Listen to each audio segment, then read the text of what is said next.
جس کا نام ہے قارون. قارون کے بارے میں محدثین مفسرین لکھتے ہیں یہ حضرت موسیٰ کے رشتے میں چچا زاد بھائی تھا. اللہ نے اسے بہت بڑا مال دیا تھا. قرآن کریم میں سورہ قصص کے 8ویں رکوع میں ہے اتنا مال دیا تھا کہ اس کے خزانے کی چابیاں اٹھانے کے لیے بڑے بڑے پہلوان جھک جایا کرتے تھے. تو حضرت موسیٰ علیہ السلام اسے سمجھاتے تھے دیکھو اللہ کے راستے پہ خرچ کرو, اللہ کے نام پر دیتے رہو. حضرت موسیٰ علیہ السلام نے سمجھایا دیکھو زکوٰۃ تمہارے مال پر فرض ہے, زکوٰۃ ادا کرو. تو قارون کو یہ بات ہضم نہیں ہوئی.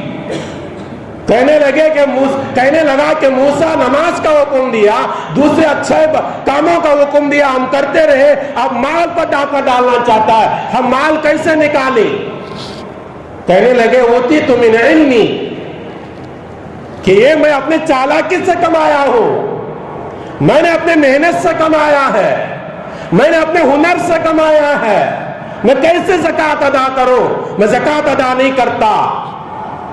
حضرت موسیٰ کو بدنام کرنے کے لیے محدثین لکھتے ہیں ایک عورت کو تیار کر لیا, وہ عورت بڑے مجمع میں اعلان کر دے نعوذ باللہ حضرت موسیٰ نے اس عورت سے زناکاری کیا ہے. اور عورت تیار ہوئی مال کے لالچ میں. حضرت موسیٰ کے پاس قارون آ کر کہنے لگا اے موسیٰ ایک میدان میں لوگوں کو جمع کر دیتا ہوں, اللہ نے تمہیں آسمانی کتاب میں جتنے احکامات نازل کیا ہے لوگوں کو پڑھ کر سناؤ, لوگ مان جائیں گے. حضرت موسیٰ تیار ہوئے, قارون لوگوں کو جمع کیا. ان لوگوں میں وہ عورت بھی تھی جو بدنام کرنے کے لیے روپے پیسے لے کر تیار ہو کر آئی تھی. حضرت موسیٰ نے لوگوں کو جمع مجمع میں کہنے لگے اللہ نے مجھے یہ حکم دیا, یہ حکم دیا. درمیان میں یہ بھی کہا اللہ نے مجھے یہ حکم دیا ہے اگر کوئی شادی شدہ زنا کرے اسے سنسار کر دیا جائے گا. تو قارون کہنے لگا اے موسیٰ اگر تم نے یہ کام کیا تو تم کو کیا کیا جائے گا؟ موسیٰ علیہ السلام نے کہا اگر میں کیا تو میرے ساتھ بھی یہی معاملہ, میں تو اس سے الگ نہیں, میں اس سے جدا نہیں. حضرت موسیٰ کے کہنے پر قارون کہنے لگا تم نے ایک عورت سے کام کیا ہے, وہ عورت حاضر ہے, وہ گواہی دے رہی ہے. حضرت موسیٰ نبی تھے, رونا آ گیا, جلالی پیغمبر تھے, سجدے میں گر جاتے ہیں اور کہتے ہیں اللہ یہ کیا معاملہ ہے, یہ لوگ مجھے بدنام کر رہے ہیں حالانکہ میں پاک ہوں. تو سجدے میں گرنے کے بعد نگاہ اٹھا کر عورت کو دیکھتے ہیں اور کہتے ہیں اللہ کا واسطہ دے کر قسم دے کر پوچھتا ہوں بتا کہ میں تیرے ساتھ ایک کام کیا ہے یا ان لوگوں نے بدنام کرنے کی سازش رچائی ہے. حضرت موسیٰ کا اعلان کرنا تھا, عورت کی زبان بند ہو جاتی ہے. کہتے ہیں موسیٰ اللہ کے نبی آپ سچے ہیں, قارون نے مجھے خزانوں کی لالچ دے کر آپ پر بدنام کرنے کے لیے مجھے یہاں لایا تھا, آپ اس سے بری ہیں. حضرت موسیٰ سجدے میں گر جاتے ہیں. حدیث پاک میں ہے اللہ نے سجدے میں وہی نازل فرمائی اے موسیٰ یہ زمین تمہارے حوالے میں نے کر دیا ہے, آپ زمین کو حکم دیتے جاؤ, قارون کو اس کے مال کو اور اس کی دولت کو اس کے خزانے کو یہ زمین نگلتے جائے گی. حضرت موسیٰ نے زمین کو حکم دیا اس کو نگل لے, وہ زمین نگلتے رہی, نگلتے نگلتے ایڑیوں تک آئی. تو موسیٰ کو قارون پکارنے لگا, سینہ تک آئی, موسیٰ مجھے بچا لو پکارنے لگا. لیکن حضرت موسیٰ نے نہیں بچائے. اللہ کے نبی نے فرمایا وَهُوَ يَتَزَلْزَلُ إِلَىٰ يَوْمِ الْقِيَامَةِ, قیامت تک وہ قارون اور اس کا خزانہ زمین میں دھستا رہتا ہے. تو اندازہ لگاؤ زکوٰۃ نہ دینے کا وبال اتنا خطرناک آیا ہے پہلے قوموں میں. اس لیے زکوٰۃ بہت آسان ہے. جن لوگوں کو اللہ نے مالدار بنائے وہ زکوٰۃ ضرور ادا کریں. اب زکوٰۃ کتنے پیسوں پر فرض ہوتی ہے؟ اگر کسی کے پاس 7.5 تولے سونا, اب تولے سمجھ میں نہیں آتا تو آج کے زمانے کے فقہا لکھتے ہیں 80 پر 7.5 گرام سونا، 80 پر 7 گرام 0.5، اگر اتنا سونا رہا تو شریعت کے نگاہ میں تم مالدار ہو۔ یا 52.5 تولے چاندی، 52.5 تولے کتنے گرام ہوتی ہیں؟ فقہا لکھتے ہیں کہ 612 گرام چاندی۔ اگر تمہارے پاس 80 پر 7.5 گرام سونا ہو یا 612 گرام چاندی ہو یا اتنی رقم ہو جس میں 612 گرام چاندی خریدی جا سکتی ہو اور اس مال پر سال گزر گیا تو تمہارے اوپر زکوٰۃ فرض ہو جاتی ہے۔ اور اب دوسرا مسئلہ ایک طرف اور آئی ہے، ایک آدمی کے پاس 7.5 تولے سونا نہیں، 4 تولے سونا ہے، 52.5 تولے چاندی نہیں، 20 تولے چاندی ہے۔ ان دونوں کو ملا کر اور جتنے پیسے ہیں ان تینوں کو ملا کر دیکھا جائے گا، سونے کو، چاندی کے اور پیسوں کو، ان تینوں کو ملانے سے اتنی رقم ہو رہی ہے جس میں 612 گرام چاندی خریدی جا سکتی ہے، تو شریعت کی نگاہ میں وہ بھی مالدار ہے، اس کو بھی زکوٰۃ نکالنا ضروری ہے۔ اور اس مال پر سال گزرنا ہے، اور سال گزرنے کے مسئلے میں بہت سارے لوگ دھوکہ کھا جاتے ہیں۔ سنیے مسئلہ شریعت کا یہ ہے، سال کے شروع میں میرے پاس اتنے پیسے تھے جس میں 612 گرام چاندی میں خرید سکتا تھا، اور درمیان کے 2-4 مہینے میں کچھ پیسے کم ہو گئے، اور سال کے آخر میں اتنے پیسے دوبارہ آ گئے، تو وہ سال ہی کا اعتبار کر دیا جائے گا، درمیان میں 2-4 مہینے جو کم ہوئے اس کا اعتبار نہیں کیا جائے گا۔ یہ مسئلہ شریعت کا یاد رکھ لینا۔ اور اگر اس کے اندر اگر کوئی صاحب حیثیت ہے تو اس کے اوپر زکوٰۃ فرض ہے۔ 1000 روپیے اگر زکوٰۃ بن رہی ہے تو 25 روپیہ نکال کر محتاجوں، جو حاجت مند ہے، جو مستحق ہے، تحقیق کر کے ان کو دے دینا۔ اور دوسرا سوال یہ ہے کہ زکوٰۃ کن لوگوں کو دینا چاہیے اور کن لوگوں کو نہ دینا چاہیے۔ جس طرح زکوٰۃ دینا تمہارے اوپر ضروری ہے، اور اسی طرح یہ معلوم کر کے دینا بھی ضروری ہے کہ وہ زکوٰۃ کا مستحق ہے یا نہیں ہے۔ میں جسے زکوٰۃ دے رہا ہوں، شریعت اسے اجازت دیتی ہے یا نہیں دیتی ہے؟ اور زکوٰۃ کس کو نہیں دیتے؟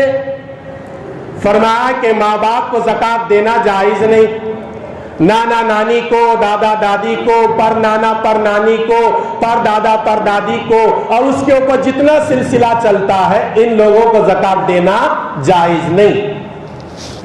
اور اس کے نیچے دوسری طرف بیٹا بیٹی کو، نواسا نواسی، اور اس کے بعد والے پر نواسا، پر نواسی، پر پوتا، پر پوتی، ان لوگوں کو بھی زکوٰۃ دینا جائز نہیں۔ اسی طرح شوہر بیوی کو، بیوی شوہر کو زکوٰۃ نہیں دے سکتی۔ یہ تو اپنے ہی کنویں کا پانی دوبارہ استعمال کرنے جیسا ہوا۔ مالدار ہے شوہر، اب میں دوسروں کو کہاں دوں، بیوی کو اٹھا کر دے رہا ہے، ہو نہیں سکتا۔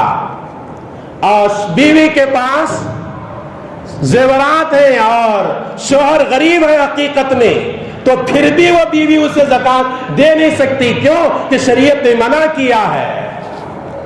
اور ایک مسئلہ یاد رکھ لے کہ زکوٰۃ کا پیسہ صرف مسلمان کو دینا ہے، مسلمان کے علاوہ کسی اور مذہب کے لوگوں کو دینا جائز نہیں، چاہے وہ ہندو ہو، عیسائی ہو، یہودی ہو، کوئی بھی کیوں نہ ہو، اس سے زکوٰۃ کا پیسہ دینا جائز نہیں۔ کیوں؟ حدیث میں ہے، اللہ کے نبی صلی اللہ علیہ وسلم نے حضرت معاذ کو جب یمن کے بھیجنے لگے سن 9 ہجری میں، فرمایا کہ زکوٰۃ وصول کر لینا، وہاں فرمایا تُؤْخَذُ مِنْ أَغْنِيَائِهِمْ وَتُرَدُّ إِلَىٰ فُقَرَائِهِمْ، زکوٰۃ مالدار مسلمانوں سے لی جائے گی اور مالدار سے لے کر غریب مسلمانوں میں تقسیم کر دیا جائے گا۔